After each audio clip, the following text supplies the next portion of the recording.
Prepárate para una travesía llena de descubrimientos y, por supuesto, mucha cultura. También de risas. En este episodio de Cultura en Ruta dejamos atrás la monotonía para explorar las vibrantes expresiones culturales que dan vida a nuestra sociedad. ¿Listos para sumergirse en un viaje divertido y cultural? Dale play.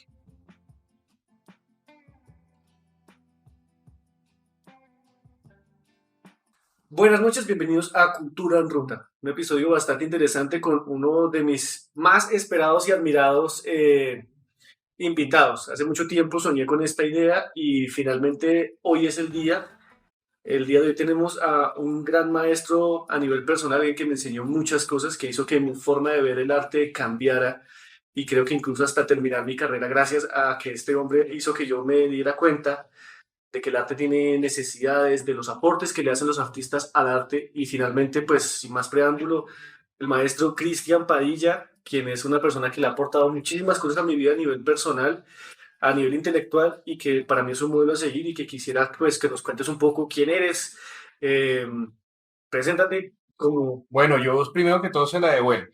La devuelvo diciéndole que me siento también muy honrado de que uno de mis discípulos más juiciosos, más pujantes, con las mejores intenciones y con ideas geniales, pues esté haciendo esta introducción sobre mí. Muchísimas gracias. Para mí, obviamente, más que la visión entre maestro y discípulo, realmente se nos ha vuelto la de amigo.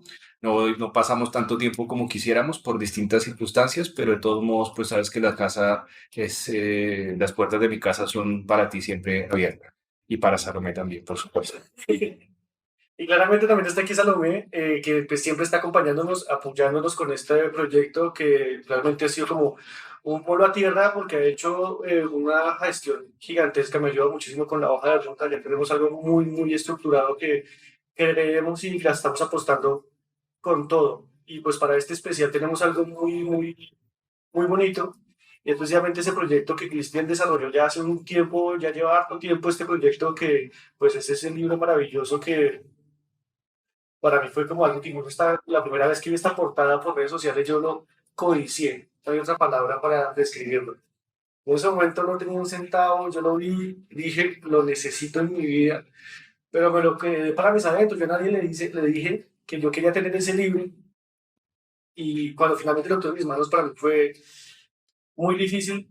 Yo lloré por dentro, no quería llorar en frente de todos, cuando finalmente lo tuve en mis manos porque ese libro para mí fue como encontrar y escarbar en cosas que realmente me aportaron muchísimo. Y pues precisamente yo creo que no hay nada mejor que la persona que escribió este libro nos hable un poco acerca del proyecto, cómo surge, cuál es la intención y un poco de esa manera en la que se te ocurre la idea, porque también es súper interesante pensar en eso. Bueno, como no me presenté, entonces ahora digamos que lo voy a ligar un poco a eso.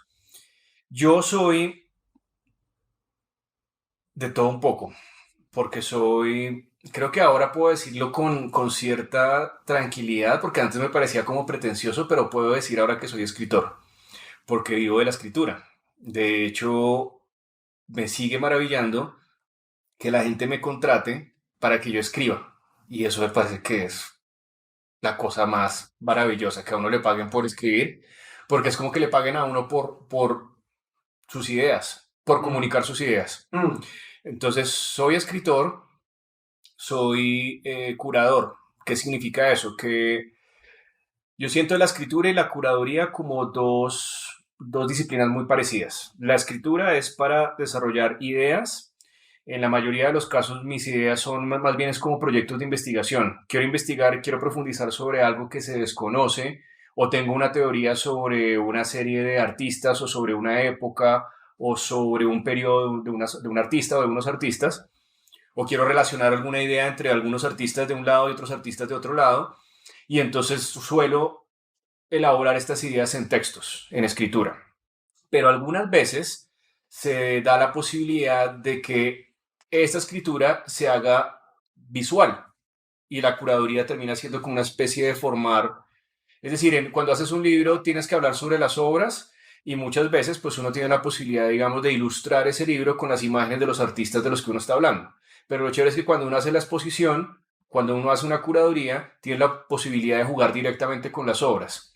Entonces, la curaduría se trata un poco de eso, de llevar a el formato de exposición, una investigación, poniendo las obras de los artistas, poniéndolas en diálogo, haciendo una propuesta en la cual las obras están estableciendo una narrativa que puede ser lineal, puede ser cronológica, puede saltarse el tiempo, puede ser a partir de paralelos, distintas formas. Es un poco como la escritura, a veces uno escribe sin darle necesariamente forma cronológica a los textos, sino que uno va saltando en el tiempo, mirando hacia adelante y hacia atrás.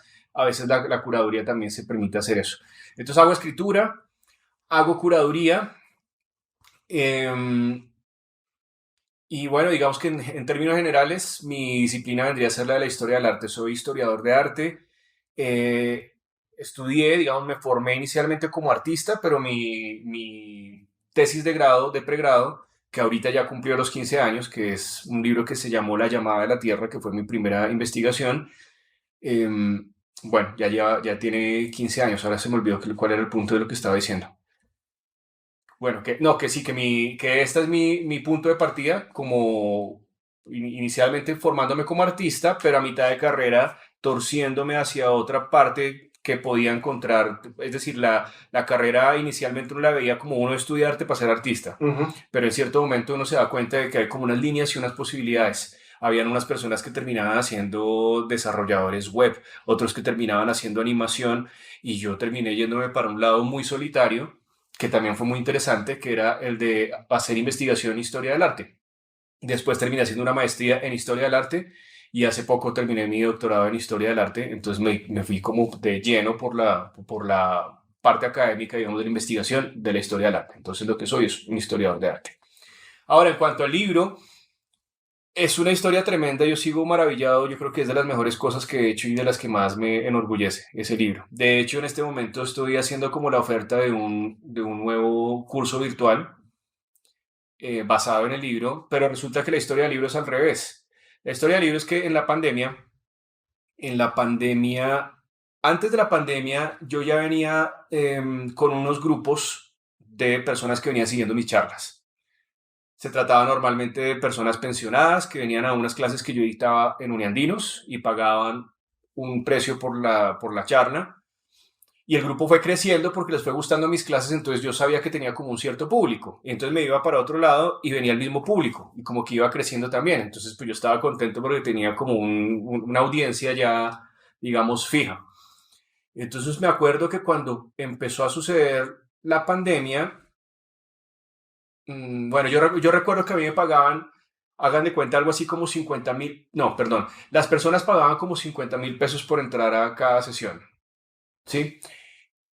Y yo me acuerdo que entraban como 40 personas y yo tenía que hacer 10 sesiones, es decir, tenía que hacer 10 semanas seguidas para que me pagaran 2 millones de pesos al final por las 10 sesiones. Es decir, que a mí me pagaban a 100.000 pesos, perdón, a 200.000 pesos cada sesión. Cuando yo me di cuenta que tenía un público en el cual habían 40 personas pagando 50.000 pesos, me di cuenta de que yo le estaba dejando 2 millones de pesos por cada sesión a la institución y que ellos estaban ganando 2 por 10, 20 millones de pesos, de los cuales a mí me pagaban el 10%. Entonces me puse a hacer cuentas porque en la pandemia pasó lo mismo, es decir, la pandemia es como, bueno, ya no podemos dar la clase acá, pero vamos a seguir dándola en Uniandinos de forma virtual. Entonces yo les pregunté, ¿y ustedes qué van a dar? Porque antes, pues por lo menos daban el espacio físico, le ponían un proyector, en la mitad había un receso y en el receso traían arepa, empanada para las personas, todo eso. Entonces, pues uno decía, la gente paga y paga por eso. Pero si la gente no va a pagar por no tener el espacio físico, por no tener la empanada y ustedes siguen cobrando lo mismo, entonces ¿me van a pagar más a mí? ¿O qué van a hacer con la plata? Y dicen, no, de todo igual. O sea, 50.000 pesos paga la gente y 2 millones sigo pagando usted.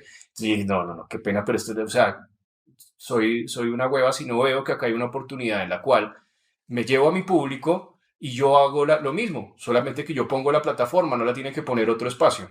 Claro. Entonces empecé a crear mis propios cursos y fue súper bien porque tenía entonces la audiencia, la gente venía. Y además es muy rico cuando uno tiene una audiencia, es muy rico porque no es la misma experiencia de cuando uno es profesor, porque cuando uno es profesor uno sabe que le toca ir a ver gente que no quiere verlo a uno. Y hay una cosa chévere dentro de esa parte de la educación y es que de las 20 personas que están ahí obligadas hacia las malas, hay 2 o 3 personas que uno sabe que es por esas 3 personas. Y eso es lo que hace rico las clases. Entonces, por ejemplo, usted era uno de los motivos por los cuales yo iba contento a mi clase. Había 3 o 4 personas que yo decía, y en cierto momento como que contagié la cosa de manera que sabía que había 10. Pero si la clase era de 30, yo iba por 10. Los demás, en cierto momento, yo me acuerdo que los mejores semestres que di fue cuando yo les dije, mire, ¿sabe qué? Todos pasaron ya. Vengan solamente las personas que quieran entrar. Pero no se preocupen por fallas que no voy a llamar lista. Los que quieran venir, vengan. Y para mí fue un alivio porque entonces los que venían eran los que querían estar. Y como di esa libertad, resulta que venían 20. Y yo, wow, pues, chévere. Porque no venían obligados. Entonces, cuando yo supe que ya no venían obligados, era una delicia. Porque la gente hablaba, comentábamos, echábamos chiste. Entonces, cuando tengo las clases con esta audiencia, ¿no? Que no solamente viene, sino que me paga por escucharme, entonces pues yo soy súper feliz y entramos en confianza y hay mucha charla, conversación y chiste y gracia y debate y todo eso. Entonces empecé a crear mis propias clases y empecé a utilizar las plataformas. Creo que fue en la misma época donde todos empezamos a utilizar el Zoom, el Meet y todas esas herramientas que antes no teníamos ni idea de cómo funcionaban. Entonces todos al principio como que las primeras 2 o 3 clases nos perdíamos. Perdón, tiene que apagar el micrófono, perdón, la cámara la dejó prendida, todas esas cosas, ¿no? Y ya después uno como que le va cogiendo el tiro hasta el punto en que ya se volvió como súper fácil, súper ágil y la gente no tenía que desplazarse y mamarse los trancones de un lado a otro. Entonces como que funcionaba súper perfecto. Y podíamos entablar diálogos y todo eso, o sea, estaba funcionando súper bien. Entonces di una primera clase que se llamaba Cromofilia, la historia del color en el arte. Y era una clase que se prestaba y que estaba inspirada en un libro que yo, bueno, en una serie de libros que yo compré porque siempre me ha intrigado ver la historia del arte desde otras perspectivas, no desde la historia cronológica, sino, por ejemplo, miremos qué hacían los artistas para conseguir materiales. Es decir, Miguel Ángel iba a la Panamericana a comprar colores. Sí, eso es súper interesante. O sea, ¿de dónde lo sacaba? de alguna manera, incluso hasta a veces para poder yo entender a veces algunas obras de arte, gracias a ti me pasa que a veces no entiendo la obra, pero entiendo el contexto. Entonces me voy por ahí y es como jugar un poco al detective, entonces entiendo el contexto y ya, este man pensaba así, era por esto de acá. Claro, ¿no? Y es que hasta los colores se vuelven, digamos que políticos o históricos o geográficos, porque entonces uno entiende que si no la podían comprar en la Panamericana porque no existían Panamericanas, porque no existían papelerías, no existían formas de conseguir el color así, era que tenían que conseguirlos a través de la ruta de la seda. Y entonces uno empieza a tener una idea geopolítica de cómo funcionaba el mundo, de quiénes le compraban qué materiales o qué especias y a través de dónde llegaban y por qué no llegaban desde una ruta sino llegaban desde otra ruta, cosas por el estilo. Claro. Entonces esas cosas como que enriquecen un poco la forma de comprender por qué se gestan genios en ciertas ciudades y en otras no. ¿Por qué Miguel Ángel está entre Roma y Florencia y no está en Haití, por ejemplo? Total, claro. Cosas por el estilo. Entonces, bueno, esa clase fue muy chévere, era una clase en 10 sesiones, cada sesión era un color. Entonces se volvían como temáticas y siempre había como la expectativa, porque la próxima clase nos vemos en el rojo. Entonces la gente, uy, ¿qué va a pasar con el rojo? No sé. Qué chévere. Pues es que hay unas historias también como chismes que están detrás de los colores. Oh. Por ejemplo, yo me acuerdo de una que era como que había un tipo de amarillo que se le ponía a los libros que eran prohibidos y que por ese amarillo que un día llevaba Oscar Wilde debajo del brazo lo metieron a la cárcel. Esta enriquecería mi clase del amarillo. Pero yo, por ejemplo, contaba, era la de Van Gogh tiene un intento de suicidio comiéndose un tubo de pintura amarilla. Porque él quiere morir de felicidad y el color favorito de Van Gogh es el amarillo. Entonces, casi toda la pintura de él es amarilla y él siente que el color amarillo expresa felicidad. Entonces, no, yo me quiero morir, pero quiero morirme feliz. Y se traga todo el tubo de pintura amarilla y yo creo que lo único que le dio fue diarrea. E infelicidad, seguramente, pero pues no se murió. Pero seguramente si se hubiera comido el verde, un verde en especial, se hubiera muerto. Paredes y que muchas personas también como... Es un verde que tenía arsénico. Napoleón murió porque lo habían encerrado en una habitación que tenía este verde. Ahora se me olvidó el nombre del verde, pero es un verde, era un verde tóxico que después utilizaban para matar ratas. Muchas cosas peligrosas, venenosas. ¿Cómo? Había un blanco también que era venenoso y que lo utilizaban, creo que tenía plomo. El blanco de plomo que después lo cambiaron por el blanco de titanio, que es el que utilizamos en absolutamente todo. Creo que es el material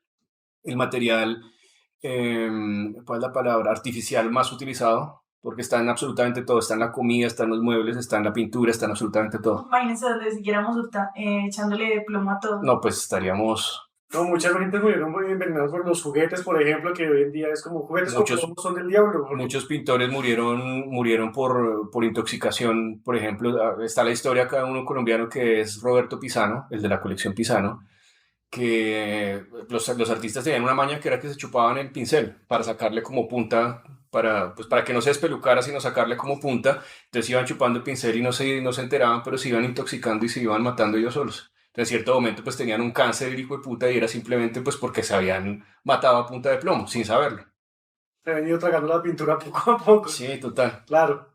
Entonces, bueno, esas sesiones, di ese primer curso, que para mí fue fenomenal, y fue como, bueno, ya aprendimos cómo funciona, ya aprendimos que no puede pasar de 10 sesiones porque la gente va perdiendo de pronto un poquito como disciplina a partir de la sexta, o sea, no se pueden extender, el modelo de 10 está muy bien, y la gente empezó a pedir, bueno, Cristian, ya ahora qué otro curso vamos a inventar. Entonces yo, rápido, ¿qué invento? Y alguna persona me debió haber dicho, ¿por qué no dictas un curso sobre arte colombiano?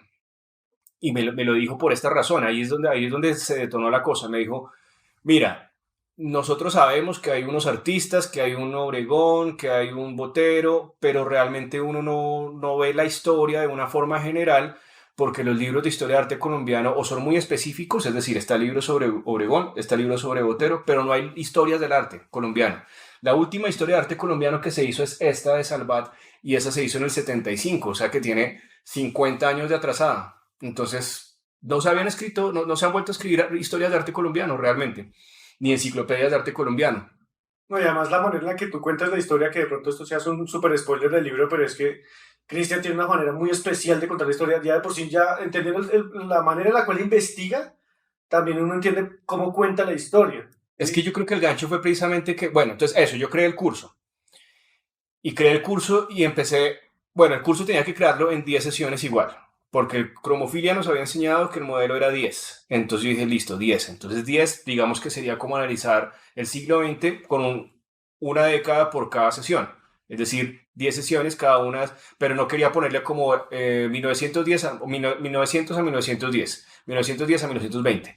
Entonces se me ocurrió, fue una cosa a partir de este libro. Yo creo que hasta ahora estoy empezando a caer en cuenta que hay varias cosas que se empiezan a unir acá. Este libro también fue como un modelo que me gustó muchísimo. Se llama La historia del mundo En 100 objetos. en 100 objetos. Y es un libro que tiene que ver casi que como con un podcast, aunque yo creo que en esa época no existía la idea del podcast. Es el director del Museo Británico, Neil MacGregor, que hacía un programa para la BBC. Yo creo que un programa cortico, era un programa de media hora o algo así, en el cual el tipo en cada programa hablaba de un objeto del Museo Británico y decía la importancia de ese objeto. Entonces, este libro, digamos, está en 100 capítulos y cuenta unas historias espectaculares. Hay una, por ejemplo, que cuento siempre, es creo que el primero, porque yo dije, bueno, como hay 100 objetos, o me lo leo todo derecho, o me voy saltando por los que más me interesen. Por ejemplo, el Museo Británico tiene los mármoles del Partenón, tiene la piedra de Rosetta, que es la que descifró los jeroglíficos egipcios, porque tiene la traducción en 3 idiomas, entonces fue la clave para comprender los jeroglíficos egipcios. Pero había una en especial que es una piedra. Es la primera, creo que es. Entonces dije, más saltar la piedra, esta piedra no tiene nada. Debe estar la foto en la primera. Esta piedra que no sirve para nada. No. Bueno, ¿ves? Es una de las primeras. Y entonces dije, me voy a saltar porque esto no es una piedra y que no hace nada. No tenía ni forma, es un pedazo de piedra, así, pedazo de piedra. Como si uno la encontrara en la carrilera acá al frente. Esa, sí, es una piedra. ¿Esto para qué sirve? Total.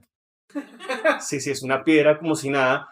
Y entonces un día me dio por devolverme a la piedra, porque como que había leído el libro hasta la mitad y dije, bueno, esto está como chévere. Creo que me había saltado algunos, pero dije, pues voy a mirar la puta piedra a ver qué diablos es.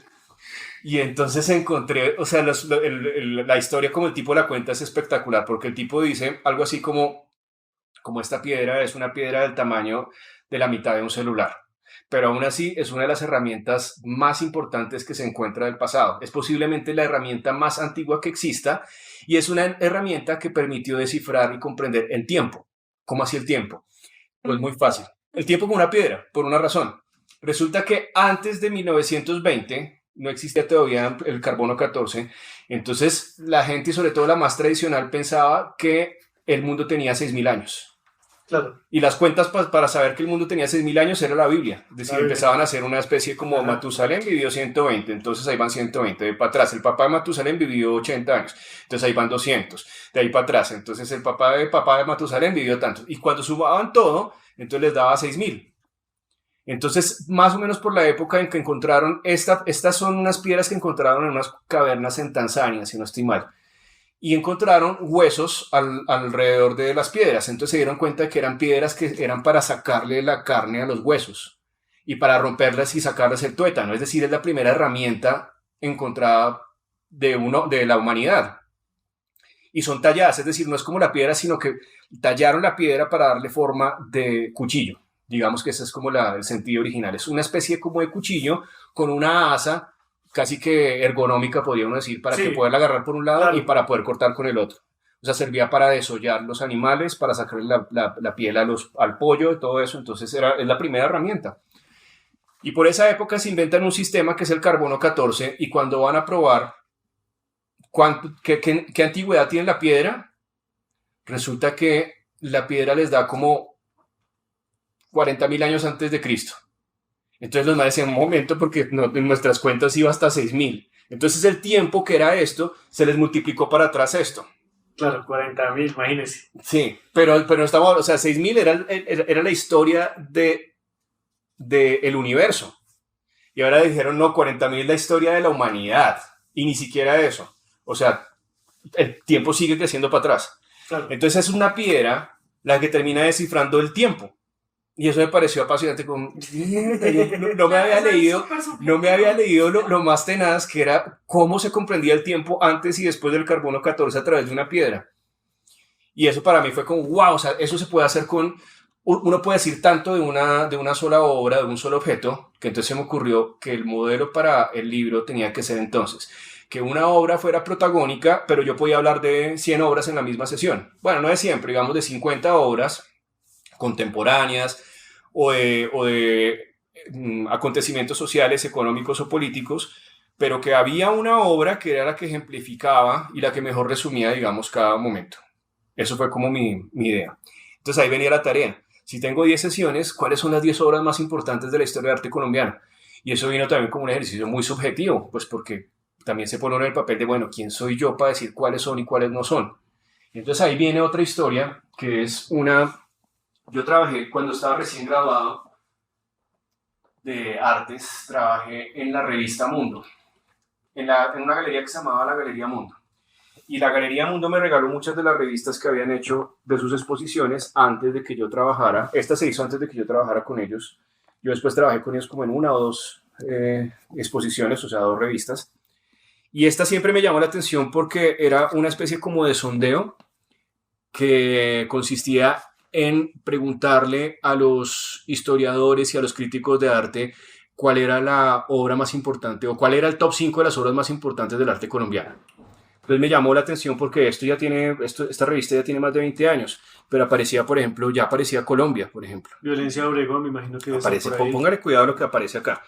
Si le preguntan a Natalia Gutiérrez cuáles son las 5 obras más importantes, ella dice Violencia de Alejandro Obregón número 1. La segunda dice una de Edgar Negret, una de Omar Rayo, El delirio de las monjas muertas de Antonio Roda y Atmósfera de Ana Mercedes Hoyos. Si le preguntan, por ejemplo, quiero ver, por ejemplo, a Álvaro Barrios, ¿cuáles son las 5 obras más importantes? Álvaro Barrios diría La Cámara del Gisposo y de Fernando Botero. De primera. Y me llama mucho la atención porque yo de pronto soy de una generación donde la gente no entendía la importancia de Botero. Claro. Entonces, como que Botero es importante. La violencia de Alejandro Obregón de segunda. La horrible mujer castigadora de Norman Mejía. La alacena con zapatos de El Sindicato de Barranquilla. Y Una cosa es una cosa, María Teresa Hincapié. Yo este ejercicio no lo hacía hace rato, pero me estoy dando cuenta que estamos coincidiendo con el libro, al menos en 4 o 5 de estas. Sí, y hay unas obras muy tesas. La del Sindicato, muy buena elección. Bueno, es una importante. Yo la pude ver en físico en el Mambo. Sí. Si le preguntan, por ejemplo, a Miguel González, que es el crítico más importante de Cali, él va a decir La Cámara de Gisposo y de Fernando Botero. Violencia de Alejandro Obregón. Una de Doris Salcedo y una de Edgar Negret. Si le preguntan a Jaime Cerón cuáles son, bueno, él de pronto es un poco más contemporáneo, entonces dice Doris Salcedo, dice Una cosa es una cosa de María Teresa Incapié, con la cual coincido y que es uno de mis capítulos, Sí. dice una de Roldán, de Fernel Franco, y por acá hay otro, si le preguntan a... No, esta no, pongámosle a... Si le preguntan a Francisco Gil Tobar, que fue un importante historiador de mitad del siglo XX, cuáles son, y dice La Cámara de Glispos y Fernando Botero, La violencia de Alejandro Obregón, Edgar Negret, Ramírez Villamizar, o sea, como que empezamos a coincidir. Le preguntan a Gustavo Salamea cuáles son las 5 más importantes y dice La Cámara de Glispos y Botero, violencia de Alejandro Obregón. Entonces uno empieza a decir, primero que todo, ahí es donde uno empieza a decir, oiga, Botero sí tiene algo importante. Claro. Uno puede negar ahorita a Fernando Botero, pero la gente que es de la misma época dice que Botero era importante. Las 5 de Germán Rullano, que fue mi maestro. O sea, lo que yo vendría a ser para usted, según lo que usted dice que yo soy, lo dice acá mi maestro. La Cámara de Glispos y Homenaje a Manteña de Fernando Botero, violencia de Alejandro Obregón, Eduardo Ramírez Villamizar, o sea, como que todos empiezan a coincidir. Entonces uno dice, wow, si todos están coincidiendo. Mi maestro Álvaro Medina dice, visitas y apariciones de Alfonso Suárez, lo trabajo en el último capítulo. A la cena con zapatos, Edgar Negret, violencia de Alejandro Obregón. O sea, como que todas las personas que realmente sabían de arte del siglo XX, porque hicieron parte de esa generación o porque trabajaron con los artistas, etcétera, coincidieron en ver las mismas obras, más o menos. Pues súper bien, o sea, chévere que incluso los oyentes cuando escuchen esto seguramente van a ponerse a buscar las ponerse imágenes. A buscarlas, y precisamente el hecho de que no las puedan ver, porque estos seguramente las van a empezar a buscar y ojalá también les llame la atención de empezar a investigar, porque precisamente esa importancia, ¿por qué son importantes? Esa es la pregunta. Eso es, exacto. O sea, lo que detona esto es, bueno, porque todos coinciden en que la obra de Botero es importante. Entonces ahí es donde uno empieza a profundizar y entonces ahí es cuando uno dice, Botero sí era importante, Botero era bueno, Botero era genial, era joven, se ganaba todos los premios, expone muy joven en Nueva York, o sea, todo lo que le achacan a Botero resulta que es que el tipo lo había hecho hace 70 años antes, por ejemplo. La violencia de Obregón, que todos coinciden en que la violencia de Obregón es importante, es porque, claro, todos ellos vivieron los 60 y encontraron que Obregón metió el dedo en la llaga en un tema que nadie había metido, nadie se había ocurrido comentarla y sobre todo comentarlo de una forma tan cruda y tan directa. Sí. Entonces, ahí es donde viene lo que estábamos comentando, y es que las obras de arte no son solamente cosas hechas por los artistas ornamentales y sacadas de un contexto. Las obras importantes tienen cosas que decir al respecto de su tiempo y se convierten en testimonios de una época, de unas circunstancias políticas, sociales, económicas, y esas obras son valiosas es porque precisamente fueron hechas dentro de un contexto. Yo quisiera meter ahí la cucharada con una cosa, y es que yo ahorita estoy trabajando con muchas personas que trabajan desde las ciencias sociales, entonces estoy haciendo una maestría que habla sobre todo el tema del conflicto armado y su historia, digamos desde la historia oficial, que es a partir de la época de la violencia y posteriormente. Pero una cosa que a mí me llamaba mucho la atención y que estoy escribiendo en mi tesis así como más de historia aficionada, es que nunca se ha contado esa historia así cercana. Digamos que yo el único libro que he visto como de la historia social de Colombia y la historia del arte ha sido el tuyo, pero yo me ponía a pensar, por ejemplo, en un tema más contemporáneo, ¿qué obras nos cuentan, por ejemplo, la historia del conflicto armado a partir del año 2000 hasta la actualidad? Hay muchas obras que están hablando de este tema, pero siempre se nos cuentan las historias como dos cosas separadas, que yo te decía ahorita un poco, como incluso en este podcast la intención es como, y bueno, en este episodio en particular, hablar como de esa historia más unida, porque realmente son cosas que no se desligan. O sea, el arte también termina siendo una expresión de qué está pasando en el momento, y pues los artistas no están como pudo haber pasado en algún momento, pero incluso yo diría que eso es también un poco dudoso, metidos solamente en una burbuja en donde están creando cosas utópicas, porque de algún lado también viene la inspiración, incluso para hablar pues desde temas más del minimalismo o arte conceptual, contemporáneo. Bueno, en todas estas expresiones igual sigue estando como esa cuestión de que el artista también es un sujeto social. No, total. Por ejemplo, incluso cuando se habla de arte abstracto, uno de los capítulos del libro es sobre Edgar Negret y Ramírez Villamizar. Y aún así ese capítulo me permite hablar mucho del contexto económico, cultural de la época. Uno pensaría, bueno, Ramírez Villamizar y Negret hacen cuadrados, hacen formas geométricas, no hay mucho más que decir. Y no, resulta que ese es el mismo contexto de lo que uno llamaría acá la modernidad o la modernización de Colombia. Sí. Entonces, es arquitectura. es arquitectura minimalista, son los primeros rascacielos, son los primeros trazados urbanísticos. Le Corbusier viene a Colombia. Y todo eso tiene que ver con abstracción, finalmente. O sea, tiene que ver con geometría. La geometría tiene que ver con progreso, tiene que ver con las máquinas. Ahí estaba viendo, por ejemplo, que algunos de ellos señalan que una de las obras clave de Ramírez Villamizar o de Negret son los homenajes que hicieron al mundo de lo espacial, Cabo Kennedy. Entonces empiezan a hacer máquinas, pues porque ellos precisamente están hablando, a partir del abstracto y de las formas geométricas, de todos modos están hablando de la conquista del espacio. Eso es pura Guerra Fría, eso es un tiempo de tensión tenaz entre el mundo dividido bajo lo que llamaban la cortina de acero, hemisferio Sí. occidental, hemisferio oriental. O sea, se puede hablar muchísimo de esas cosas a partir de la abstracción, aunque uno creyera que la abstracción es simplemente un cuadrado y un rectángulo, uno azul y el otro rojo, y no dicen mucho más. Resulta que dicen mucho más. Claro, y es que eso es lo interesante también, porque digamos que si uno no estudia estos temas a profundidad, creo que nunca termina dándose cuenta de estas cosas, nunca termina escuchándola y termina pensando que una persona del común no puede entender el arte abstracto. Y pues la propuesta también es completamente diferente, que incluso yo lo pienso con el libro de los murales también.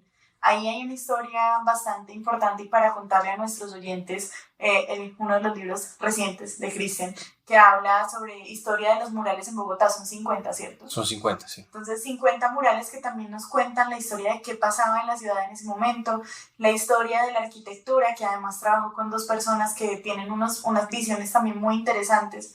Entonces yo creo que esto es como una apuesta también a pensarse la historia un poquito diferente y a transformar como esas cuestiones de la historia del arte que uno a veces piensa que son muy alejadas como de la realidad, pero no. No, totalmente. Sí, además a mí lo que me parece mágico del relato de Cristian es que él logra de pronto romper esas barreras de que las cosas están separadas y justamente no, es acercar al público el arte abstracto. Yo, por ejemplo, entiendo hoy en día el arte abstracto de una manera o trato de explicarlo, que a veces el arte abstracto también busca retratar cosas que no se pueden ver, ¿sí? Conceptos abstractos como el alma o un sabor, ¿sí? Pintemos el sabor del agua panela con queso sin pintar ni el agua panela ni el queso. Hay que abstraerse, hay que imaginárselo. Entonces, pintar las cosas que están en la imaginación y cosas que no podemos ver. En el caso de los niños, yo les digo, pinten su alma, ¿sí? ¿Es un ejercicio de abstracción? Claro que sí, porque usted tiene que usar la imaginación porque usted nunca ha visto un alma, ¿sí? Entonces, es esa manera de también que uno lo acerca y rompe esas barreras de esto es una cosa y esto es otra cosa. Y para mí es muy importante, cuando empecé a desarrollar este proyecto, más adelante hablar de la historia del arte, pero también de la historia que pasaba cuando, por ejemplo, empezó el surrealismo o el dadaísmo, qué pasaba con el teatro, qué pasaba con la danza, qué pasaba con estas otras historias de otros artes que muchas veces parece que la historia del arte fuera un poco egoísta y hablara solamente de ella misma, pero en realidad también hay otras cosas que están ocurriendo, qué pasaba con la música, también es súper importante.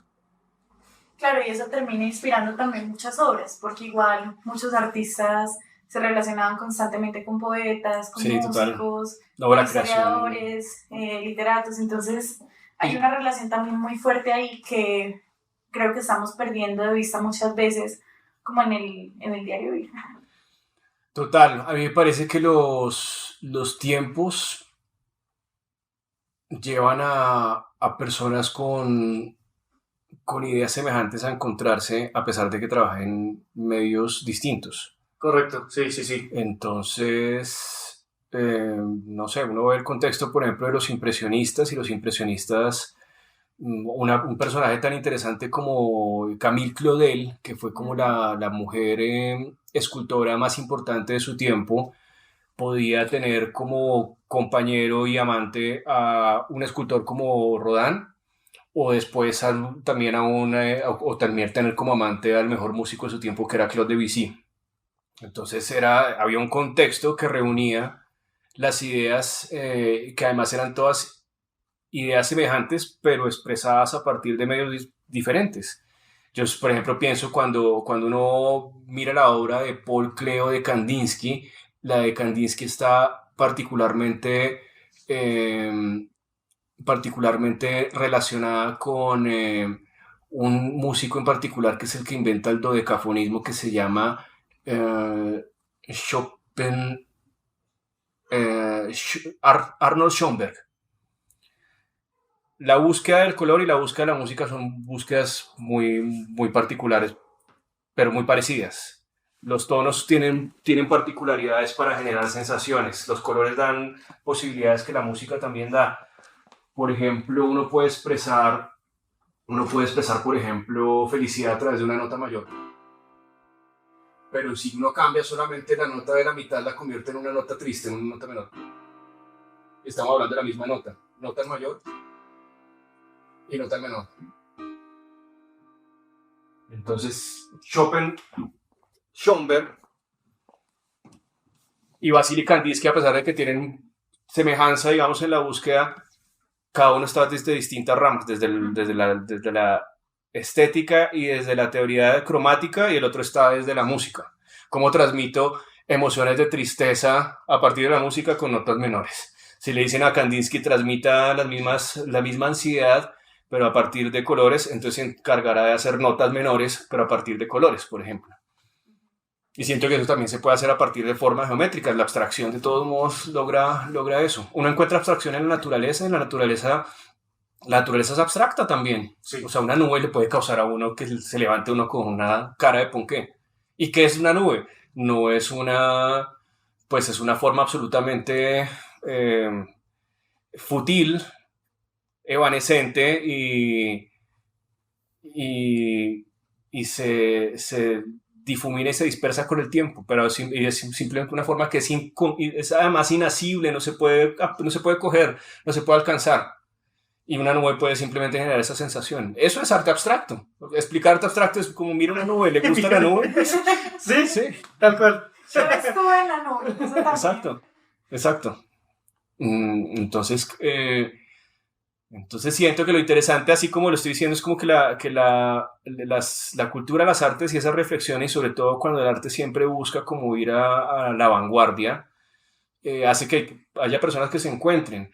En los años 60, por ejemplo, uno encuentra que Felisa Burstyn está convirtiéndose en amiga no solamente de artistas y escultores, sino también, por ejemplo, de músicos como Jacqueline Nova, que es de las primeras que hace música experimental en Colombia, muere muy temprano, pero alcanzan a hacer una instalación sonora juntas, como en el año 66 o 67. Con el teatro también tiene mucha relación. El teatro también. Muy importante. Entonces, por ejemplo, uno mira en el libro de Colombia... Por ejemplo, con el teatro también. Uno ve, por ejemplo, la conexión es, por ejemplo, María Teresa Hincapié viene del mundo del teatro y termina pasándose algo que era absolutamente desconocido, que era el performance. Ella ni se da cuenta de cómo hace esa transición, pero esa transición lo lleva a conocerse con videoartistas como José Alejandro Restrepo en su momento.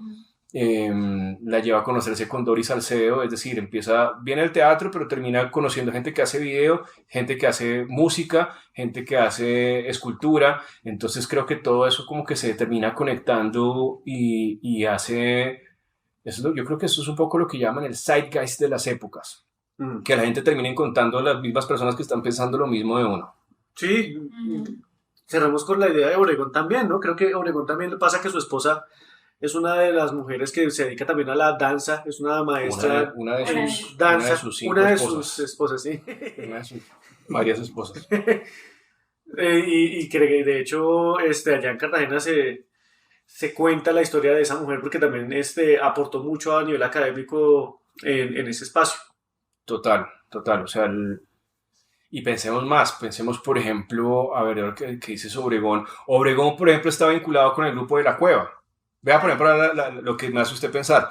Está vinculado con el grupo de La Cueva, que básicamente es un bar de mala muerte que había en Barranquilla, donde, pues el bar era de mala muerte, pero la presencia de las personas era la mejor, porque era la gente más intelectual, más interesante, y entonces estaba, por ejemplo, Alfonso Fuenmayor, estaba Gabriel García Márquez, estaba Enrique Grau, estaba el fotógrafo Nereo, y un día se les ocurrió, ¿por qué no hacemos una película? Hicieron la primera película experimental que se llama La Langosta Azul, que era en blanco y negro, pero de todos modos la protagonista es una langosta que es azul.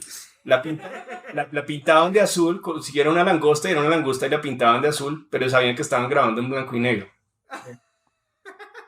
No sé. Ahora que se me ocurre, ahora que estamos hablando de inteligencia artificial, sería chévere hacer una reedición de esa película, pero con inteligencia artificial pintándola. Para que la langosta. colore. Que quede todo en blanco y negro, pero que quede la langosta azul. Pues para que se llame la langosta azul. Sí, Ay, tal qué cual. buena idea, se me acabó un proyecto. O por ejemplo, la relación de Mansur también con la fotografía. Ese tipo de... Bueno, que esa investigación Con yo la otra realicé con lo que me encontré en mi casa. Ah, verdad, sí. Y que yo no sabía que estaba investigando historia del arte hasta que me encuentro con que quiero vender las obras, y para que la obra se venda pues yo tengo que contar de dónde la saqué, ¿cierto? Y nadie me decía esto es de Mansur, no es, nadie sabía qué era, y eran unas piezas muy interesantes. Era un dibujo en 1981 y que sabemos que Mansur empieza a dibujar las moscas en 1981 y eran las moscas, entonces ya eso era un golazo, ¿sí? Eso ya era encontrarse algo bueno. Y posteriormente eran unas piezas de 1965 en el que Mansur unos años antes se había encontrado con un personaje en Estados Unidos llamado Andy Warhol. Y este señor le dice, cómprese una cámara fotográfica, ¿sí? Me parece muy coherente, entendiendo que Andy Warhol es el padre del arte pop, que le diga a Mansur, cómprese una cámara fotográfica, porque él veía la fotografía algo importante, ¿cierto? Pero me parece todavía más interesante que Mansur decide comprarse la cámara fotográfica. Porque en ese momento hacer fotografía pues era un gallo, ¿sí? Y hacer la inversión de la cámara fotográfica. Y empieza Mansur a hacer fotografía. Y a mí eso me resulta supremamente interesante porque empiezo a encontrar que Mansur también tuvo un maestro que fue constructivista ruso. Un Gao. Tuvo varias cosas. Entonces, empiezan a buscar ese contexto y jugar un poco otra vez al detective y a entender cómo pensaba el artista y qué estaba explorando. Y eso le da un valor bastante interesante a la historia y también a la obra, ¿sí? Pero pues en ese momento a mí no me interesaba tanto como lo económico, no estaba codiciando nada, sino que me terminé enamorando de la historia. De hecho, se volvió una historia muy romántica para mi vida, ¿sí? Porque sin querer queriendo estaba haciendo investigación de arte colombiano, investigando a Mansur, y él ni siquiera sabía lo que estaba ocurriendo, ¿sí? Yo pues precisamente esa historia la descubro sin querer queriendo en un conversatorio que tuve con Mansur en el año 2019. Tuve la oportunidad de hablar con él de tú a tú y fue espectacular. Entonces, se encuentra uno con esos ejercicios y es también como esa invitación a ver de pronto algo que yo pensaba, y es las 1000 maneras de contar una historia, que creo que fue algo con lo que tú abriste, que uno puede empezar desde el pasado, el presente, historia hacia atrás, ¿sí? Entonces, bueno, y la otra es, por ejemplo, el lenguaje. Yo creo que con el libro de Colombia aprendí a escribir. Y se supone que yo ya venía escribiendo libros desde hace como 13 años antes. Pero es que resulta que cuando uno parte del mundo académico, de una tesis, y es el primer libro de uno, y uno es pues un chino de 22, 23 años, pues yo creo que lo que uno intenta es como inundar de sabiduría su discurso y ponerlo entonces abstracto y muy complejo y erudito, creo que es la palabra. Y entonces uno se siente de pronto satisfecho en ese momento porque uno sonó muy inteligente, no sé. Uno dice, No sé "Ay, cómo. ¿qué es esto?". Eso, por ejemplo, puede parecerle a uno en su momento, pero después uno dice, esta vaina tan pretenciosa. Cuando uno empieza a ver las cosas ya con distancia, eso me parece chévere, que uno se empieza a volver crítico de sus propias investigaciones. sí. A mí me llama mucho la atención que a mí todavía, 15 años después, me siguen llamando para que haga conferencias, sobre todo en Tunja. Por alguna razón, La llamada de la tierra pegó muy duro en Tunja, porque es un libro que tiene mucho que ver con la Bachué, con artistas boyacenses. Entonces me llaman como, Cristian, ¿por qué no vienes a hacer una? Yo otra vez La llamada de la tierra, tengo más vainas. Es más, el que vendría a ser mi próximo libro, que espero que se publique este año, es una contradicción de La llamada de la tierra. O sea, básicamente estoy diciendo, ese man es un bobo. Entonces como que lo que hago es como que... Pero y está eso pasando se algo va curioso, con el está pasando lo que le pasa a muchos músicos que tienen como que siempre les piden en cierto lado la misma canción. Sí. Exacto.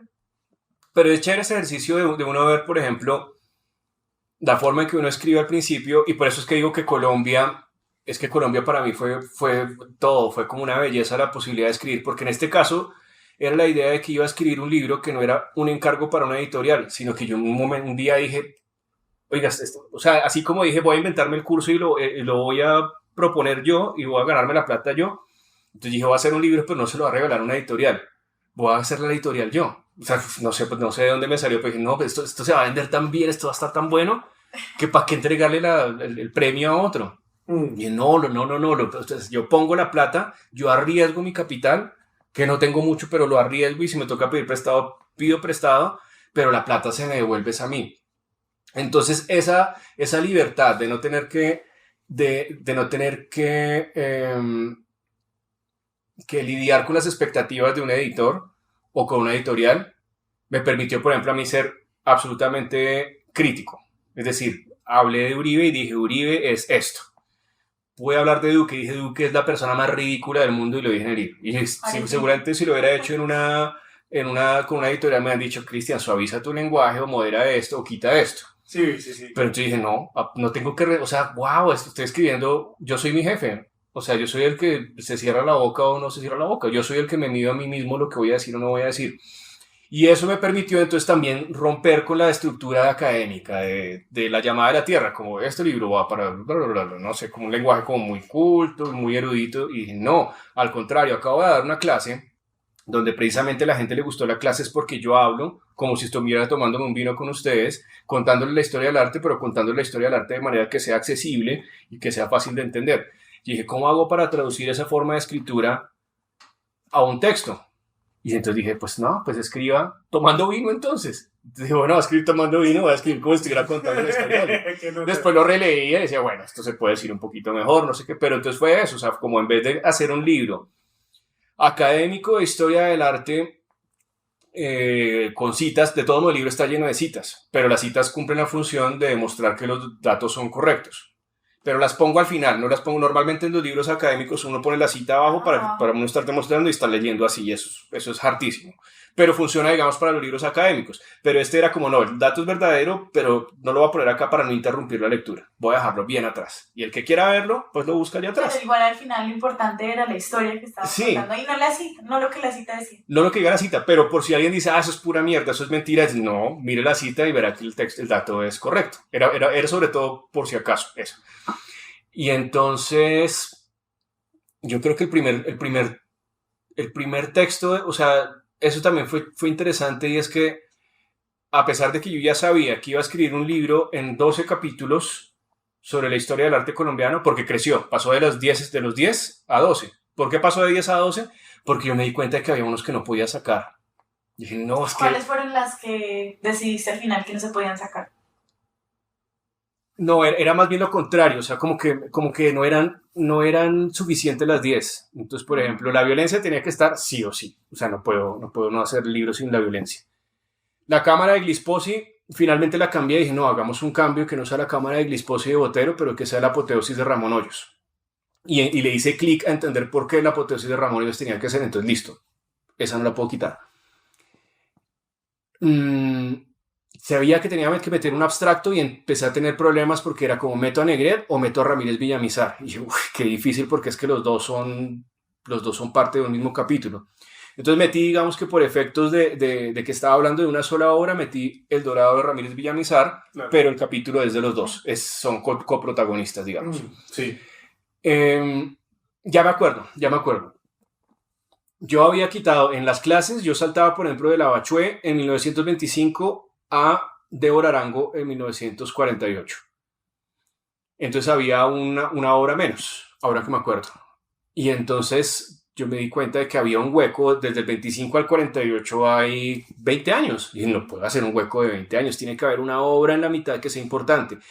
Y claro, todo el capítulo del muralismo. 1937 son los murales de Ignacio Gómez Jaramillo y los de Pedro Nel Gómez al mismo tiempo. Tiene que ser mural. O sea, es un capítulo que me permite hablar solamente de México y de la influencia de México. O sea, ¡pum! Eso entró súper fácil.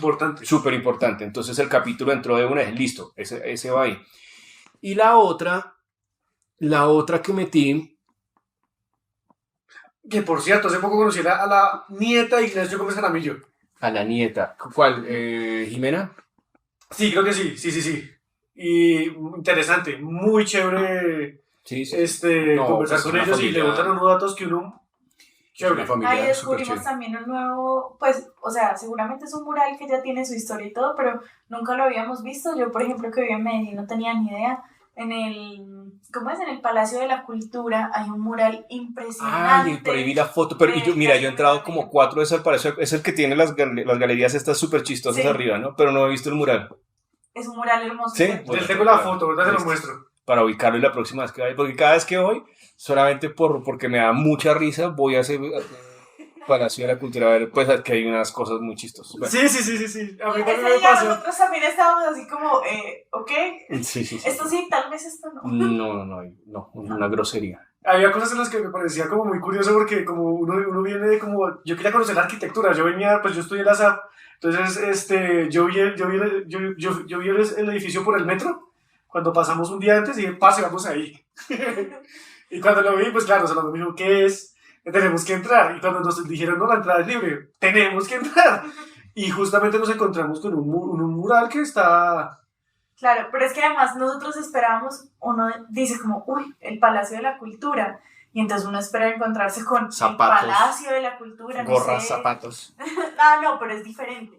Es en otro espacio. El Palacio de la Cultura es un edificio que queda frente al Museo de Antioquia. El que yo estoy diciendo es este. Claro, No. claro. Esta galería, la que tiene galerías. Pero en ese el también se piso. llama algo así como Palacio de las Artes sí, y la sí. Cultura, no sé qué. Que No, el primer piso es un San Andresito, el segundo piso es un San Andresito. ¡Ah! Y el Sí, cuarto, allá no fuimos. quinto, sexto, no, tiene que ir a este es el que yo digo, cuarto, quinto y sexto piso son galerías de arte. ¿Sí? Entonces hay por lo menos, mire, es el Ya. único, yo creo que es, Como 50 galerías. yo creo que hay acá, más, yo creo que hay por lo menos 60 galerías de arte. Usted me contó la historia que lo invitaron a ir allá a dar un bote. Sí, alguien me dijo, venga, le voy a llevar una cosa chistosa. Sí, ya. Entonces uno entra a una de las galerías y es solamente caballos. Y caballos feos, caballos chistosos, caballos lindos, pero solo caballos. Y la siguiente, desnudos. Y es como puro porno. Y la otra es solamente caras de Cristo. Y caras de Cristo de 10, 20, 30 artistas distintos. Y es una vaina muy, muy chistosa, pero dentro de un contexto, de mucha plata, porque el centro está lleno de gente que tiene Claro. mucho dinero. Lo que pasa es que no tienen de pronto una educación artística, o mentira, no hablemos de educación artística, simplemente pues no hacen parte del público de los grandes museos y de la élite y de las galerías y todo esto, pero quieren tener cuadros en su casa y quieren tener cuadros bajo lo que ellos consideran originales. Y entonces ellos quieren tener un caballo. Y entonces allá le tienen todos los caballos que usted quiera, en la sección de caballos. Cuando usted quiera tener un Cristo, en la sección de Cristos va. Hay unos que dicen que no, quiero es un Batman. Y entonces está, acá tenemos Batman, Spider-Man y todos en óleo de 3 metros gigante, unos muy bien pintados, otros rarísimos. Yo quiero es un Mickey Mouse porque me gusta el pop art, entonces Mickey Mouse, dólares, no sé qué. Y hay una parte que es como un hiperrealismo porno, pero traqueto. Uy. O sea, haga de cuenta como, me recuerda como una escena del lobo de Wall Street. Entonces es como si alguien hubiera tomado la foto de 5 prostitutas en Medellín con líneas de cocaína en las nalgas, en el culo, en el ombligo y todo eso.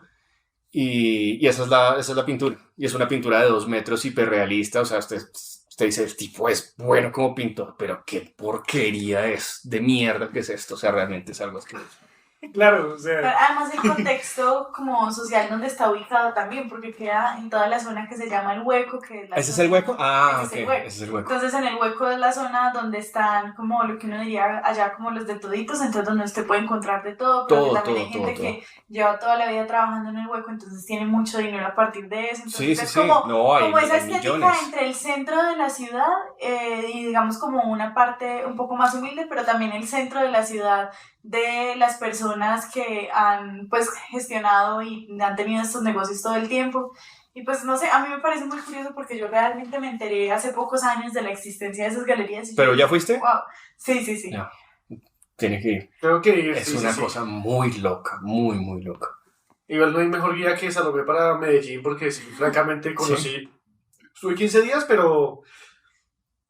Claro, ella sí entiende inmediatamente lo que es el hueco. Yo, la verdad, no conozco tanto, pero ahí voy conociendo poco a poco. Entonces, claro, uno se va encontrando con una dinámica toda extraña porque ahí quedan estas cuadras que son peatonales y por ahí uno camina hasta el Museo de Antioquia, entonces el Museo de Antioquia es diferente. Sí. Y, por ejemplo, con Samuel entramos al Museo de Antioquia, era como, wow, el museo, habían obras de muchos artistas colombianos, internacionales, el museo es muy bello. Y luego salimos y pasamos al edificio que queda al frente, que es el Palacio de la Cultura. El gris, ya sé cuál es. Sí, ya sé. Es como una iglesia. Yo pensé que era una Entonces, iglesia, se lo juro. nosotros esperábamos como encontrar ahí Por las como, cúpulas. no sé, algo. Ya sé cuál es. Y creo que encontramos solo como la arquitectura y el mural de Gómez Jaramillo. Y había como muchos salones Ok.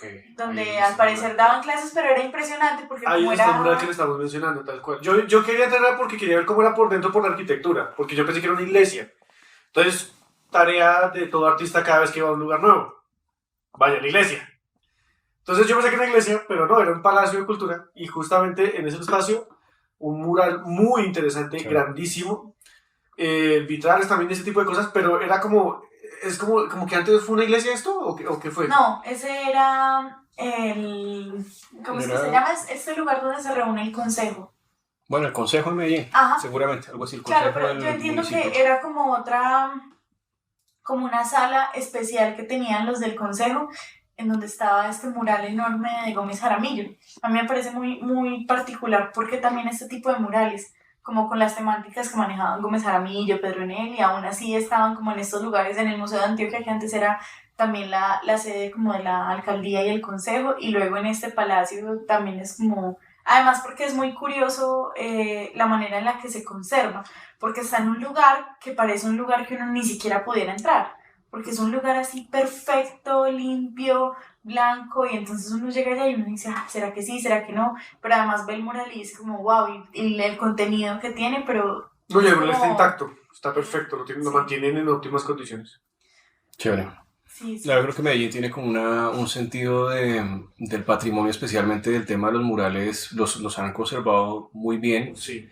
Eh, por ejemplo, digamos que cuando se hizo un traslado por el tema del metro o algo, dejaron los murales expuestos de Pedro Nel Gómez, que son los que están en, si no estoy mal, en Berrío, o en la que está el intercambio, esa se llama San Antonio, si no estoy mal. Afuera de San Antonio están como bueno, no a intemperie, pero crearon como o sea, dejaron los murales expuestos, pero dentro de unas vitrinas, por decir algo. Yo creo que es Berrío. No sé. Es posible, sí, es posible. Y Sí, por, es hay Berrío, San muchas Antonio. esculturas también que están alrededor del metro y por ejemplo el metro es el que las cuida. Es como, sobre todo de Rodrigo Arenas de Tancur. Rodrigo, yo siempre hablo, por ejemplo, hay algo que siempre me llamó la atención, es que durante casi toda la primera mitad del siglo XX, todo el arte colombiano está hecho por artistas europeos. Sí. Artistas europeos que no tenían ni idea de quién eran los próceres. Por ejemplo, al frente de la SAB está el busto de Camilo Torres hecho por Berlé, un francés que nunca supo quién era Camilo Torres, pero le mandaron la pintura. Entonces dijeron, mira, háganos a este señor para Ahí una se escultura. parece a tal. Sí. Como que no tengo ni quién es el señor, no, ni siquiera, listo, se lo tengo ya, lo mando a hacer, lo hace. Berlé hizo a Rufino José Cuervo, que está en la institución que lleva el mismo nombre, el Instituto Caro y Cuervo. Hizo un Caldas que está en la Plaza de las Nieves, el Caldas que está en la Plaza de las Nieves, él no le importó quién era Caldas, era listo, yo se lo hago, se lo armo. Nunca vinieron a Colombia, nunca miraron quién eran estos manes que hicieron, que no, mire, lo necesito que tenga acá un mapamundi porque era un biólogo y viajó con Humboldt, entonces era importante eso, entonces que parezca un científico, listo. Entonces los manes salían con sus dibujitos, con sus pinturas todos mestizos y cuando regresaban todos apolíneos y grecorromanos en escultura. O sea, les pegaban una photoshopeada tremenda en el trayecto. Era el Photoshop O sea, de la época. era el Photoshop de la época, los mandaban a Francia mestizos. No, pero este man está muy de esa nariz, toda samba y todo. No, toca arreglarle. Sí, Nariz aguileña. ¿Y este cero de la independencia? No, venga, yo no se lo voy a ver en la independencia. Entonces, ahí sí quedan ya, pues, hechos unos Schwarzenegger, pues, de la época. Entonces, Rodrigo Arenas de Tancur. Una historia así con lo de Simón Bolívar. Sí. Con una obra que es como esta versión del Simón Bolívar negro, que es como pues el Simón Bolívar mestizo, que era de acá, Sí. que era bajito, feo, calvito. Y Samuel estaba contando eso, como todo lo que uno ve de Simón Bolívar, o sea, Simón Bolívar era divino. Y hasta en la novela, pues, o sea, ya hablando Sí, no, como de un total. tema más contemporáneo, uno lo ve y uno dice, wow, así era Simón Bolívar. No, pues es que mira, hacen una película de Pablo Escobar y el protagonista es Benicio del Toro. O sea, Benicio del Toro haciendo de Pablo Escobar. No, pues, puta, cuando hagan mi película, pues ¿a quién va a tocar? No, ¿a quién contratamos? Entonces eso mismo pasaba hace 100 años. Entonces me llama mucho la atención, por ejemplo, que durante la primera mitad del siglo XX el gobierno colombiano no tiene confianza en los artistas colombianos. Dicen, no son tan buenos. O sea, mejor mandemos a un Berlé, que esos manes, mire, ese man llega hecho un papi. Le mandamos a Caldas acá a Sambo y no lo regresa a Grecorromano. Entonces no pongámonos no corramos riesgos con artistas colombianos que nos va a quedar mal. Pero en cierto momento empieza a aparecer todo este movimiento indigenista y lo mexicano, y Rodrigo Arenas Betancourt, yo creo que se convierte en el artista durante un par de décadas como el artista con más comisiones, pero sobre todo en Medellín, en Antioquia en general. Pero es el artista posiblemente que haya tenido, o sea, si una parte de la historia del siglo XX solamente fueron artistas europeos, hay otra parte donde Rodrigo Arenas Betancourt casi que coge todos los contratos. ¿Y por qué? Porque triunfa en México, ni siquiera por estar acá. Es porque en México lo contratan para la UNAM a un proyecto en que hace entre el año 50 y el 53, que es un Prometeo que está en la Universidad Autónoma de México. Y es un proyecto monumental gigante, le toman fotos, lo mandan a Colombia, es que, mire, este tipo sí es bueno. Entonces, claro, como triunfa afuera, ahí sí lo llaman y le dicen, venga para acá. Bueno, también eso también explicaría ese paradigma de que muchos artistas empezaron a decir, toca triunfar afuera para que lo llamen a uno aquí y lo contraten a uno aquí. Yo creo que eso sigue siendo como una perspectiva como muy actual del hecho de que también, o sea, incluso en muchos espacios como de arte contemporáneo, en estos triunfos afuera, el reconocimiento trabajo, y luego vuelves a Colombia y ahí sí te vamos a prestar atención. El reconocimiento viene por fuera. Por ejemplo, miremos un caso que me parece un caso que es muy visible, es por ejemplo el de Beatriz González. Beatriz González ha sido una artista importantísima y durísima siempre. Siempre. Pero los últimos 10 años ha sido una consolidación internacional que cuando se mira ahora a Beatriz González desde esa nueva óptica, entonces uno dice, wow, es una artista global, es importante. Resulta que siempre lo fue, pero hasta ahora se le reconoce por fuera. Entonces solamente uno la ve ahora bajo la importancia que realmente adquiere. Con Caro yo creo que nos pasó lo mismo. Antonio Caro era tan accesible porque no se lo encontraba en la calle tomando cerveza. Sí, Antonio Caro estaba por ahí y era un tipo que parecía un habitante de calle cuando andaba desarreglado, el tipo, no sé. Con su mochilita, despelucadita, viendo ver las obras de los estudiantes de la sala. Desprolijo, realmente le importaba era hermoso descuidado completamente, pero resulta que en cierto momento la galería que lo está manejando empieza a impulsar su trabajo para que el tipo, muy poco tiempo antes de su muerte, había una exposición que estaban haciendo de él y con una charla de él en el Centro de Arte Pompidou en París. Entonces uno dice, Antonio Caro en el Pompidou en París, no, ya, ahí mismo ya la cosa estalla. Entonces inmediatamente Antonio Caro acá, Antonio Caro allá, y uno lo seguía viendo acá en la tienda. ¿Será que están hablando de otro? Yo me acuerdo, a mí no se me olvida que el día que él se murió, yo pensé que era una obra de arte de él. ¿Sí? Sí, yo lo juro. Antonio Caro fallece, o sea, porque además yo no supe que estaba enfermo. Bueno, yo tampoco fui cercano a él, entonces no tenía por qué saber si estaba enfermo o no. Pero yo lo primero que pensé, esto es una mamadera de gallo, porque todo en él era mamadera de gallo. Sí. O sea, él no se tomaba en serio ni a sí mismo. O sea, mientras las obras podían estar costando millones, un Colombia, él podía simplemente estar tomando cerveza y le regalaba a uno un Colombia. Entonces él no se tomaba a sí mismo en serio tampoco. Nunca se supo qué hacía con la plata, si les ponían el Pompidou o trabajaba con la galería con la que trabaja. No, nunca se supo qué hizo con la plata. No, además era muy, es que la historia de Antonio Caro es muy épica. Yo me acuerdo que cuando lo conocí, fue precisamente yo quiero es contar esto porque quiero que los oyentes entiendan la accesibilidad que tenía este artista, porque es que era impresionante. Yo lo conocí en el año 2015, o sea, yo había visto sus obras en libros, ¿no? Y de repente, un día, un amigo se queda viendo hacia allá, ¿no? Y yo, ¿qué pasó? ¿Quién viene ahí? Parece que es Antonio Caro. Yo, no, lo vi bien. Y era un hombre muy vestido, tranquilo, y todos emocionados porque era Antonio Caro, pero la más grande sencillez. Y con el tiempo se volvió como la costumbre de encontrarse a Antonio Caro, porque cada vez que íbamos a una inauguración, ahí estaba Antonio Caro. Sí, sí, sí. Y ya pasó el tiempo en el que ya yo tenía la costumbre de fumar mucho. Yo estaba fumando siempre y siempre me lo encontraba. ¿Sí? ¿Qué más, Antonio? ¿Todo bien? Una cerveza y hablábamos, empezamos a conversar, ¿no? Y yo me acuerdo que un día le pregunté, maestro, ¿yo por qué siempre me lo encuentro a usted? ¿no? Y precisamente vuelvo a esa reflexión que también está, creo que está también en tu libro, que es como que uno se lo encuentra al siempre presente Antonio Caro, ¿cierto? Y era como que yo le preguntaba, maestro, ¿usted por qué siempre me lo encuentro? Y es que él siempre consumía lo que vendía. ¿Se puede entender? A pesar de que él uno no sabe qué hacía con su plata. Era un artista que cuando lo conocí en 2015 estaba viendo las obras de los estudiantes de la SAP. Cuando lo conocí cuando me lo encontré en la Santa Fe, en la Fuga, siempre estaba investigando, encontrándose con cosas, estaba consumiendo lo que vendía, lo que él hacía. Y era como, claro, maestro, con razón, pues un panadero que no come pan, pues no sabe lo que lleva por dentro una mogolla, parce. Y esto es lo que me dice Antonio Caro y yo me quedo como, Qué chévere. maestro, gracias. No tengo nada más que decirle.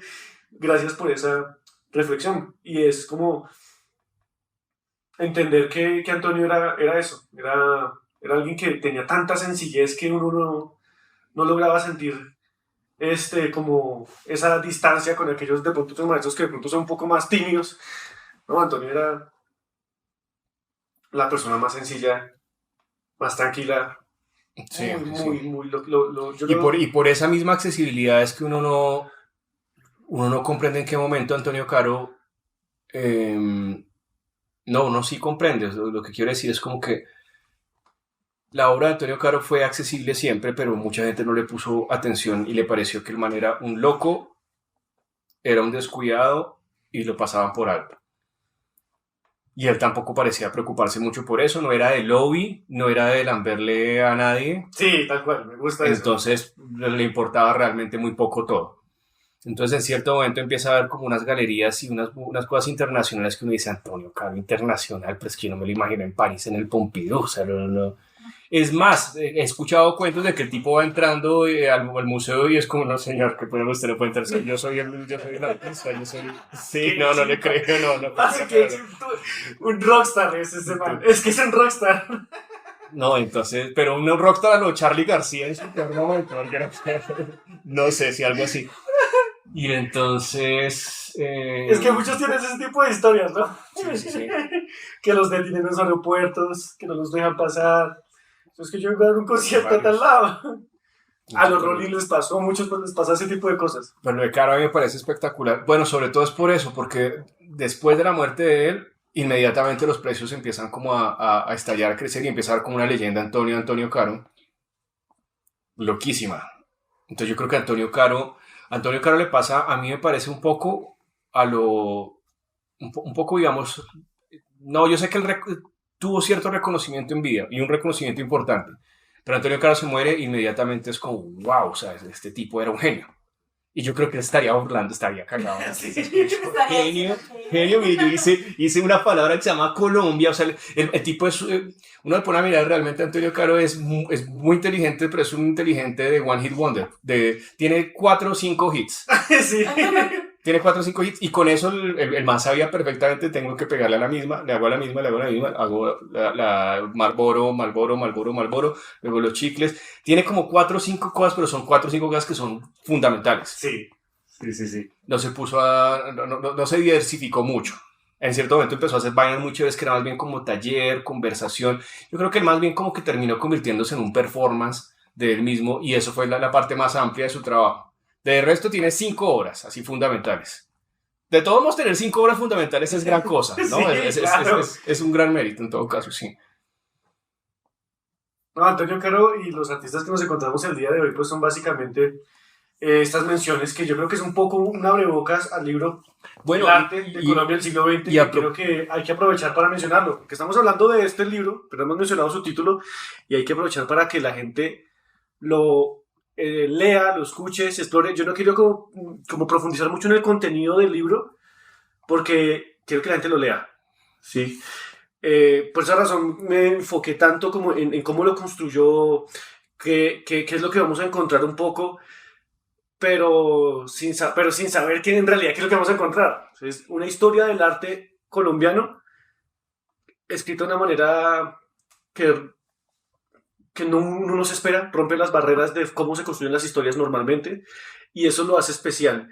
Y si a ustedes les llama la curiosidad un poco saber acerca de estos comentarios, incluso de alguna manera, esta manera tan especial en la cual han escuchado un poco la historia de Antonio Caro, Ignacio Gómez Jaramillo, la violencia, Obregón, que tantas veces hemos mencionado, seguramente nos encontraremos con eso dentro de ese libro, y seguramente las personas que escuchen este podcast, les recomiendo mucho leerse este libro en especial. En mi caso personal, yo me lo tuve que leer 3 veces por mi dislexia para poder entender cada una de las cosas, porque no quería que se me perdieran muchos de esos detalles, porque por mi dislexia a veces paso detalles por alto, y son muy especiales.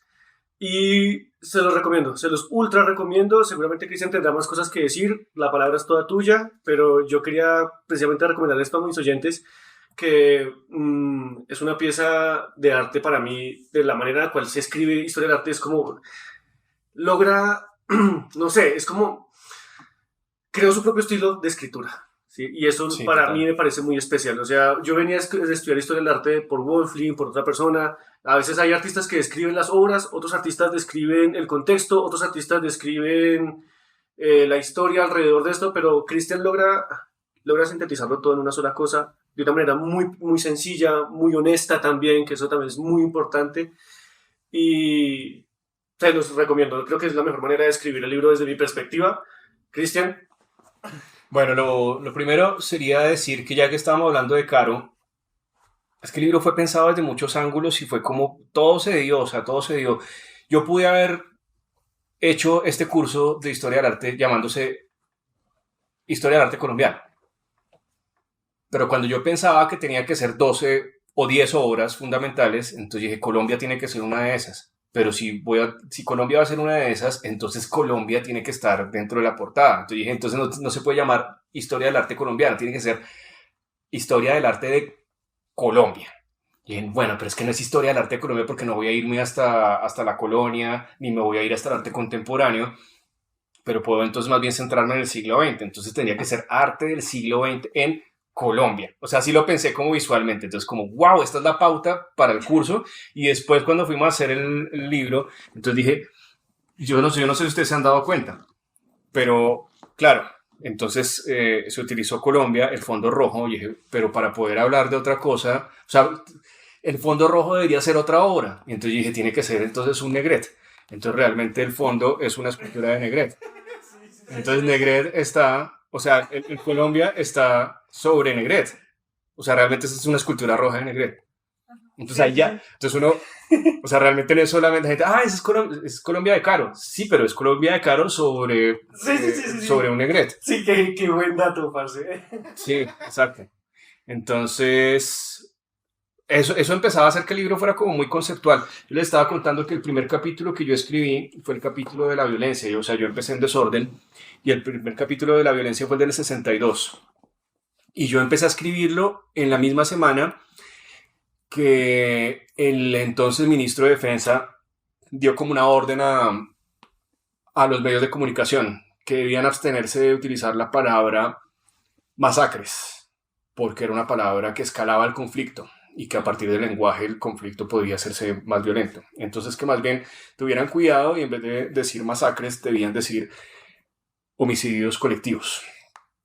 Y eso me pareció la cosa más hijueputa del mundo. Uy, sí. La más irrespetuosa con las víctimas, la falacia y la mentira más gigante a partir del lenguaje. Y entonces cuando escribí ese capítulo, empecé a pensar en esa idea.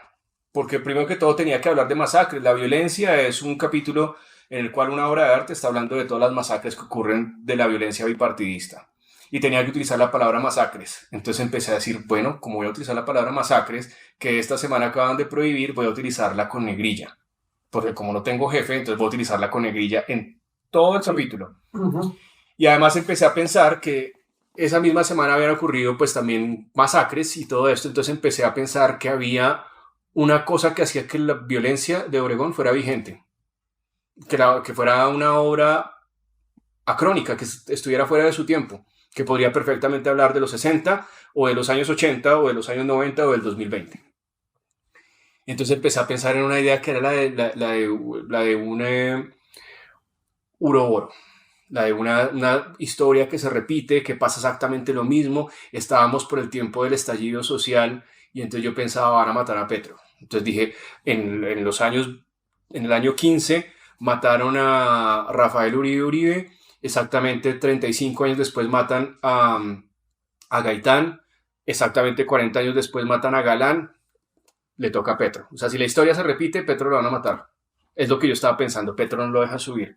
Y yo tenía esa idea que era como una especie de presagio, Petro no llega vivo a la presidencia. No, imagínate la seguridad que lleva Petro especialmente por ese presagio, ¿sí? O sea, seguramente. Yo he visto a Petro pasar por la 26, no te puedes acercar, eso Sí. es o sea, yo voy en bicicleta y hay un helicóptero que me evita pasar, o sea, yo he visto el helicóptero de la policía y es como...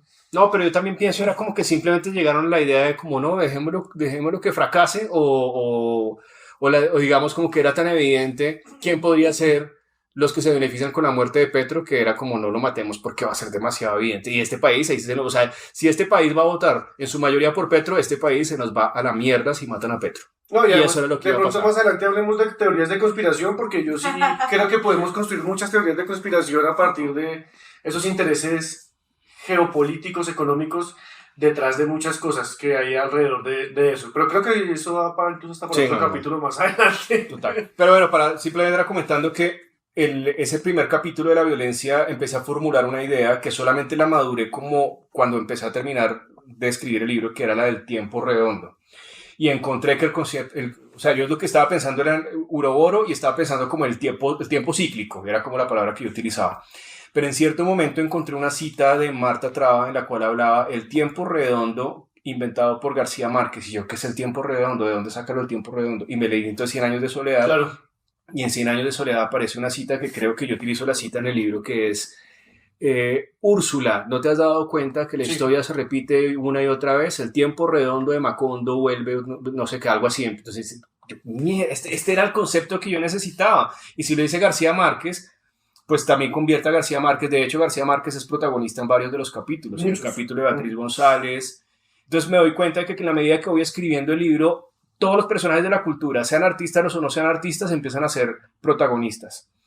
Y que yo tenía que hacer el mismo ritmo del capítulo del 62, porque el capítulo de 1962 de la violencia empieza y termina de la misma forma. Y yo dije, acabo de crear algo rarísimo, no sé cómo escribí esto, además escribí masacre en negrilla, o sea, ¿y ahora con qué capítulo sigo? ¿Cuál me invento? O sea, Entonces empecé en desorden, entonces creo que seguí con la Bachué, porque me sabía muy bien la Bachué, entonces yo, hagámosle por este lado. Y la palabra masacre, sin que yo quisiera, volvió a aparecer por una otra razón. Era como que si en todas las décadas existió una masacre en Colombia, entonces pues más tengo que escribir masacre, lo siento, negrilla, otra vez, bueno. Entonces luego escribo el del 1948 de Arango, masacre del 9 de abril, homicidios colectivos del 9 de abril, no sé, masacre del 9 de abril, entonces tocaba hablar la masacre del 9 de abril en negrilla todo el tiempo. Y así, entonces el libro fue cogiendo una cosa que cada capítulo tiene como una cosa del tiempo redondo, pero el libro en general es el tiempo redondo. Entonces, ya como para ir concluyendo, simplemente es como que el libro me permitió entender como nunca había entendido, o sea, me puse a mí mismo la tarea, o sea, realmente yo aprendí mucho más escribiendo el libro que realmente, es decir, uno cree que da la cátedra porque escribe el libro, y no, el libro fue lo que me permitió a mí aprender la historia. Claro. Y profundizar en la historia y comprenderla. Entonces, yo creo que el libro, como muy pocos que he leído, tengo que decirlo sin ninguna modestia en ese caso, permite hacer como una especie de retrato muy interesante de la historia política, social. Seguramente hay muchas cosas que faltan, obviamente, seguramente hay muchas cosas que faltan, pero creo que es un panorama súper chévere de las artes plásticas y de su relación con la economía, con los feminismos, con la violencia bipartidista, las relaciones con Estados Unidos y la relación de Colombia con el globo en general, con las vanguardias, las tensiones sexuales incluso. Creo que el libro es el primero que aborda abiertamente la idea de que Negrete y Ramírez Villamizar eran gays. En un contexto donde todos lo sabían, pero nadie lo quería decir. Entonces yo digo, ¿por qué no? O sea, al contrario, hay que decir que estos tipos eran una pareja formidable y que eran el amor de la vida. Imagínense en el año 50, 51, que dos personas, las únicas dos personas abstractas, eran gays y se enamoran. Eso es espectacular. Ese era, mierda, era el amor de la vida. Sí. Durante toda una novela. Es que lo es. O sea, estamos hablando de la misma época. Laureano Gómez no le podían matar por ser gay. Sí, era delito. Y además ser abstracto, o sea, yo no sé qué es peor, si ser abstracto o ser gay en 1950. Entonces es una historia de amor Colombia. Espectacular. No, además, Y en Colombia. los años, el hecho también incluso de citar a Gabriel García Márquez, que también fue muy importante en el contexto. En esa época, Gabriel García Márquez escribía para El Espectador, era periodista. García Márquez como testigo del 9 de abril, pero más adelante García Márquez como, por ejemplo, García Márquez se me vuelve un personaje protagónico en el capítulo de donde el otro personaje importante es Julio César Turbay, 1978, 1980. Estamos hablando del momento, digamos, más represivo de uno de los, bueno, Colombia tiene tantas historias de represiones, pero también estamos hablando de masacres en Negrilla, en el capítulo de Julio César Turbay. Y bueno, no, para concluir, sí, lo que sí quiero decir, para que no se me olvide a mí mismo, es que yo siento que tengo como un testamento pendiente, y es que yo no sé cuándo lo voy a hacer, no sé si en una siguiente edición, pero creo que hay un capítulo 13 que tengo que escribir. Bueno, vamos a estar esperando, yo creo que sí. Como siempre, atentos a escuchar siempre y a leer tus textos, que siempre son investigaciones que uno dice, este tipo, ¿de dónde consigue tanta información? ¿Dónde investiga? Pero pues, especialmente yo no quiero saber el cómo haces el truco de magia, sino dejarte ser. Bueno. Y muchas gracias por estar aquí. Yo creo que no puedo haber salido mejor este episodio. Te lo agradezco mucho, Cristian. Gracias. Bueno. Gracias, Loreta, también por acompañarnos. Y bueno, nos vemos en el próximo capítulo de Cultura en Ruta. De Cultura en Ruta. Esperamos que hayas disfrutado tanto como nosotros explorando las fascinantes capas de la cultura que nos rodea. Recuerda que la cultura tiene su propio ritmo y aquí en nuestro podcast siempre estamos sintonizados con esa vibrante melodía. Si te perdiste de algún episodio, no te preocupes. Puedes revisar nuestra lista y sumergirte en todas nuestras historias, risas y descubrimientos que compartimos. La cultura es un viaje continuo y estamos emocionados de tenerte a bordo. ¿Quieres más aventuras culturales? Sigue conectado con nuestras redes sociales y comparte tus propias experiencias culturales con nuestro Instagram cultura.en.ruta. Hasta la próxima. Exploradores culturales.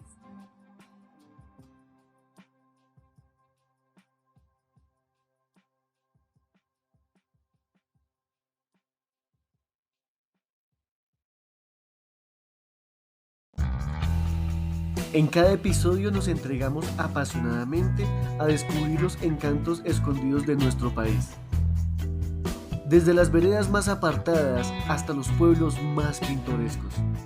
Tú ya formas parte de nuestra comunidad con solo sintonizarnos. Pero con tu apoyo en Patreon podemos profundizar en este vínculo y hacer que nuestra aventura sea aún más emocionante. Cada aporte es como una declaración de amor, impulsándonos a seguir creando episodios llenos de emoción, arte, historia y cultura. Tu generosidad nos permite continuar nuestro viaje, cubriendo los gastos de equipo técnico y logística necesarios para capturar la esencia de cada momento memorable. Gracias por ser nuestro cómplice en esta aventura.